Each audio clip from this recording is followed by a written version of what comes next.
Welcome to the Leaders of Tomorrow, the only show on Indian television right now where you, the MSME entrepreneur, get center stage. We give you the opportunity to ask questions and have all of your concerns answered, no matter what industry or business you're in. Today, I'm doing a very special conversation with Avni Davda. She's the MD of Godrej Nature's Basket. Such a pleasure having you with us, Avni. I want to talk about the industry, and it's such a quick-moving, fast industry. Talk to us about how you perhaps have seen it evolve in the last 1 to 2 years.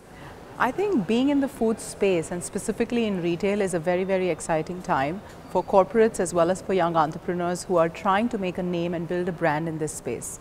I think the Indian consumer is really at a pivoting point where young people, millennials that we often talk about, are people who want to experiment, people who are very well traveled.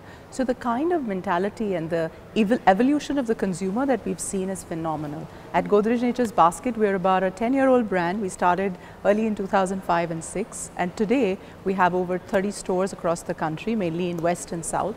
And we believe that the Indian consumer is somebody who is really trying to innovate in the food space. And when I talk about innovation, it's not just about taking to brands which are in restaurants and other spaces, but just the way we interact with food is beautiful. You see the social or the digital media space, everybody talks of their relationships, and food has become such an integral part of it. I'm not just talking about selfies at restaurants, but even the size of the Indian kitchen in the urban area is increasing.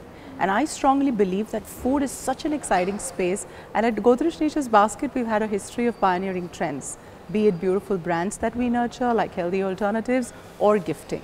I think for small and medium entrepreneurs, this is the right time really to dovetail into innovation and get something new and exciting out there. So you're saying the size of the kitchens is changing, and it's also the food choices and the tastes that are changing. And you were saying that you largely have stores which are in the south and the west, and I noticed you've shut down a lot of your physical stores in the north. Why was that?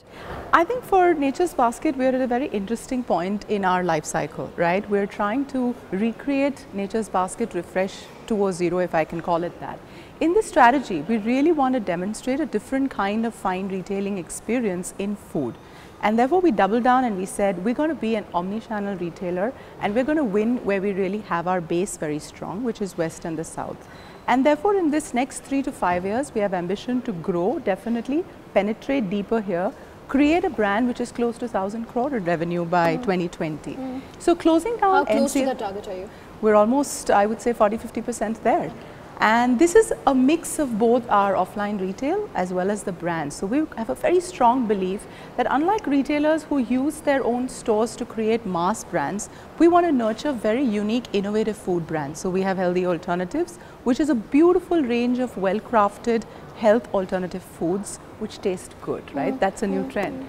And also for people who want to indulge, we have Lure Exclusive. So our growth is really going to come from an omni-channel in South and West, growing double digits. We've had over 20% comp sales year on year, and from our own brands. Okay, so but this strategy that you have of physical stores is not something you're doing in the south, for example, where I understand you're still opening new physical stores. So why is the market in the south so different then from what is happening in other regions of the country?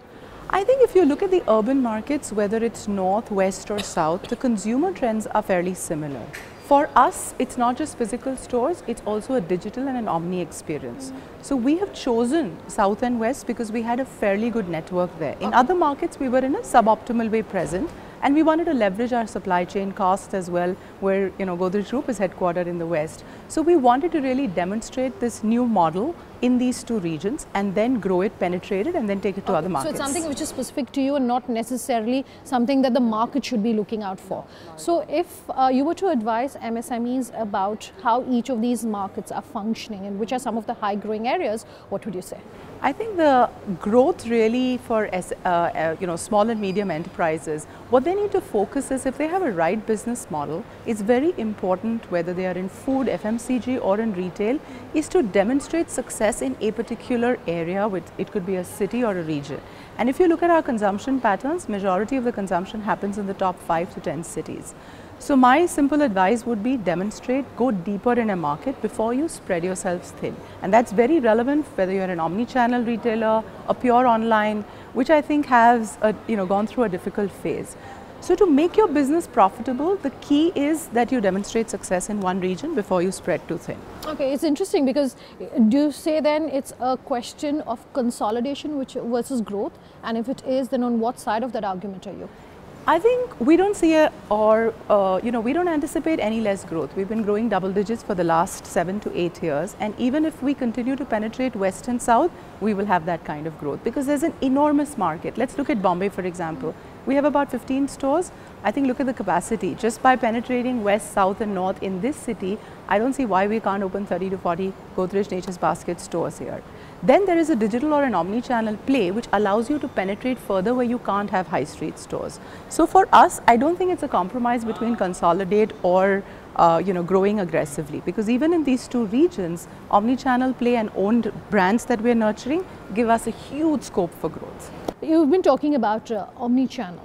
And I want you to talk to our MSMEs about your advice about how to approach omni-channels. And the reason I'm asking you this question is that a few years ago, we saw a lot of the big brands, whatever industry they were in, say that they want to be digital only, online only.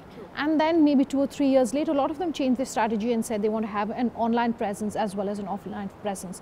In your industry, A, what is the strategy? And B, for an MSME, would you naturally recommend an omni-channel approach? Sure, I think we're going through very interesting times, first of all, right? It's just a short while back that we've heard that the largest e-tailer, which is Amazon, has acquired in our space Whole Foods in the United States for $14 billion. I think coming back to India or in a digital space where boundaries don't play a role, I think most entrepreneurs as well as people who are in this business need to understand where the consumer is moving. There are definitely certain categories where convenience plays a role, where having stuff delivered without really trying it on or even tasting it works well. So for those kind of categories, I think an omni-channel or a pure digital play may be relevant.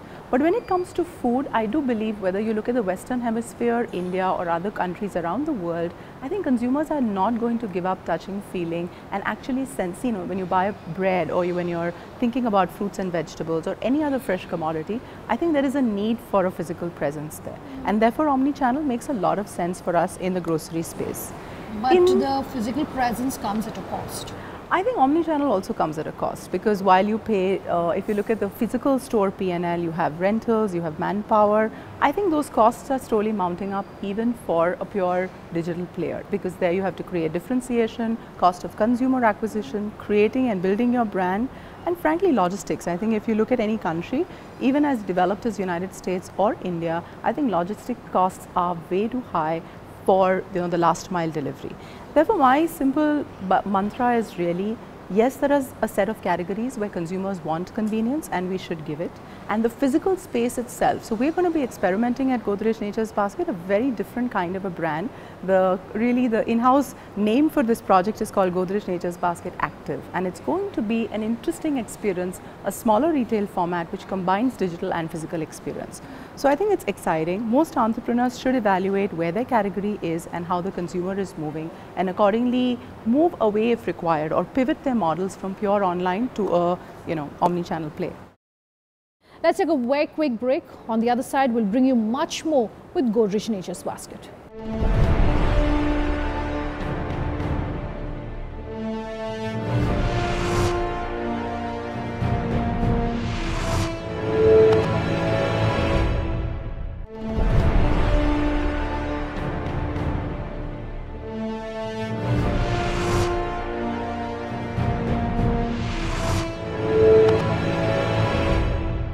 Welcome back. You're with us here on the Leaders of Tomorrow, and tonight we're talking with the MD of Godrej Nature's Basket to talk all things food.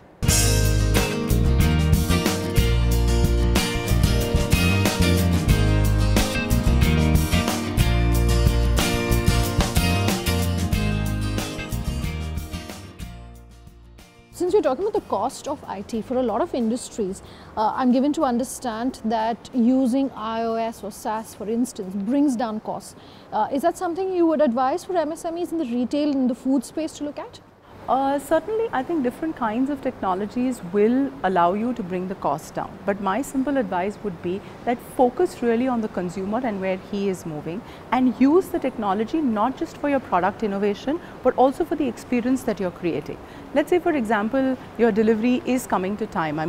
And there are different things that you can do with technology which tell the consumers how far, let's say, your goods are. Can he change the delivery time option? Can he look at a different location? Or even having, train stations, bus stops, etc., being used as point of pick-up and delivery.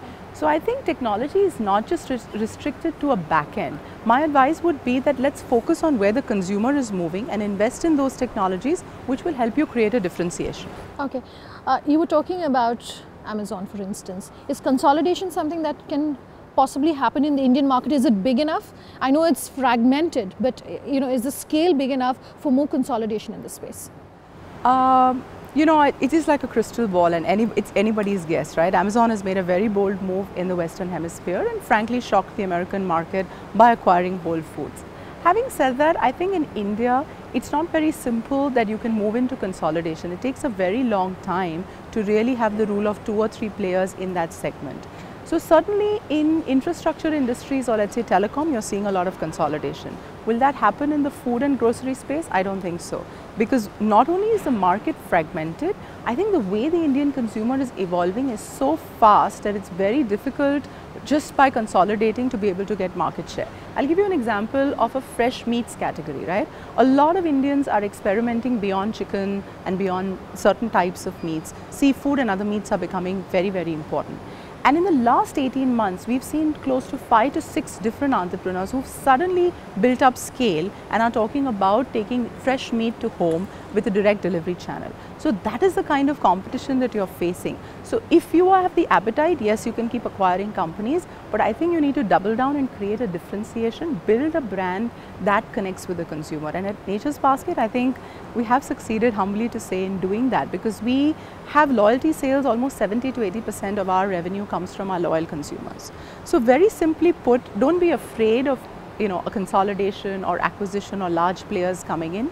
Really focus on your consumer, make sure that your business economics work very well, and evolve with the consumer when it comes to technology. Okay, so technology will also help you overcome looking just at a tier 1 town. It will help you to move into tier 2 and tier 3, because I understand that that is where the real sustainable growth will come in. Absolutely.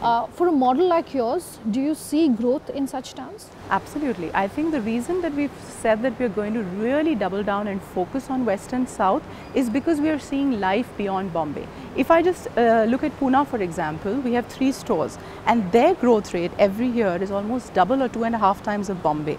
Because the Indian consumer is no longer just residing in the top 4 or 5 cities. I think if you look at the tier 2, what used to be called the satellite cities, they are getting well traveled, their aspirations are higher, their need to experiment is much greater than those who are only in the urban areas.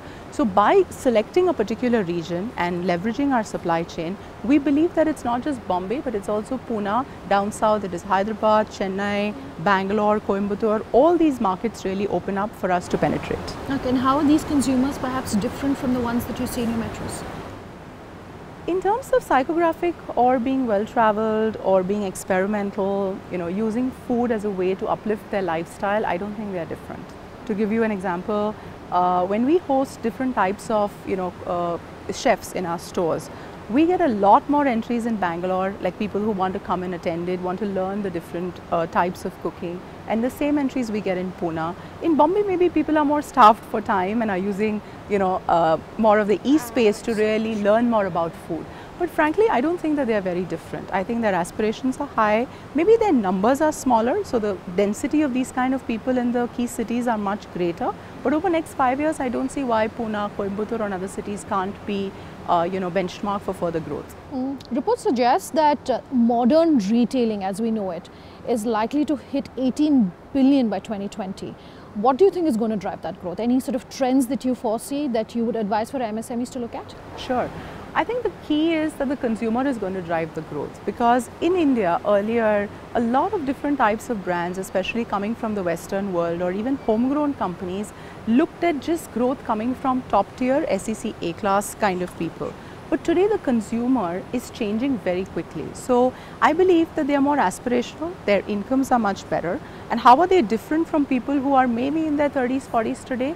Is they don't want to save. They want to really experience life. They want to get out and travel, whether it's food, whether it's clothing, whether it's technology. You find young kids saving up and working hard to really buy the next iPhone, right? So I think all of this growth is going to come from their mindset, and they're willing to pay a very fair value. I think gone are the times when India was a cheap and cheerful market, frankly. Today brands need to focus in creating retail environments, digital experiences that the consumer will truly value. And if you get that right, I think 18 billion is a smaller number, we can grow much faster. Okay. There was a lot of commentary around, you know, the APMC regulation about a year and a half ago. Correct me if I'm wrong. Have you started seeing the changes of that, and would you like to see more? What I want to understand from you is, what else would you like to see from the government when it comes to regulation and freeing up really the framework in the food space? I think the key for a company like Godrej Nature's Basket is, and this is part of our DNA, this company was really started by Godrej to link the farmer to the urban area. It was an attempt to really bring fresh produce and allow the farmers to really celebrate their success by getting this produce into an urban area in an environment that would be great. So our DNA is really to help connect the farmers to, you know, the urban areas.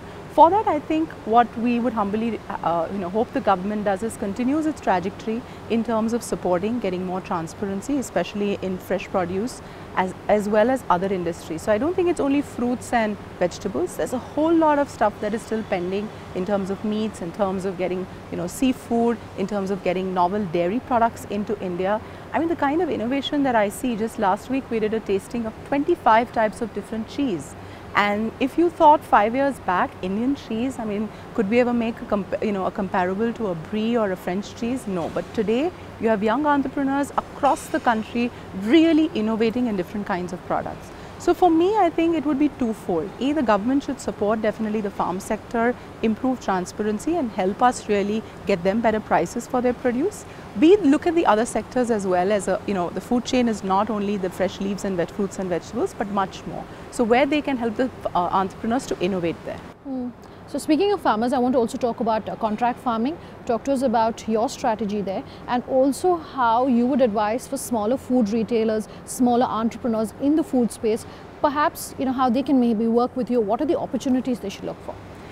I think the key is to understand that the consumer is definitely interested in a sustainable way of food consumption, and their entrepreneurs, whether it's through contract farming, whether it's organics, or whether it's simply getting different types and variants of food. Let's say avocado, for example. For years we've only used imported avocados and other products like that.